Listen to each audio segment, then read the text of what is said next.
सिद्ध्यन्ति धनिनोऽन्यस्य नैव धर्मार्थकामनाः दारिद्र्यता ब्रह्मविद्यापिकेन मृत्युविनाशिनी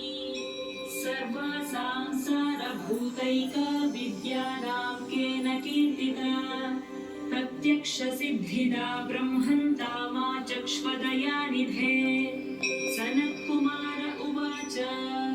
साधु पृष्टं महाभागा सर्वलोकधर्मश्च नान्येषामिति मे मतिः ब्रह्म विष्णु महादेव महेन्द्रादिमहात्मभिः सम्प्रोक्तं कथयाम्यद्य लक्ष्मीनामसहस्रकम् यस्योच्चारणमात्रेण दारिद्र्य श्रीलक्ष्मी दिव्यसहस्रनाम स्तोत्रमहामन्त्रस्य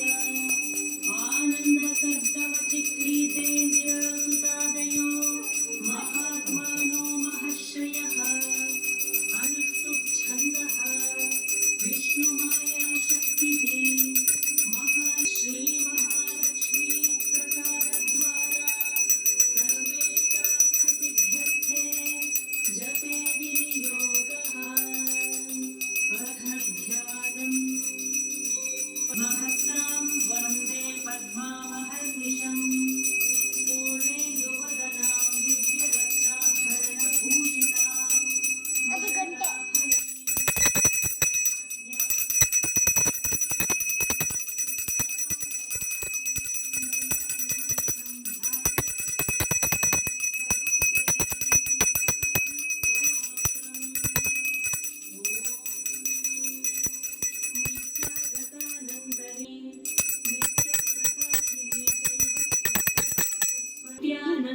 नित्यबोधानादिनाजनमोदिनी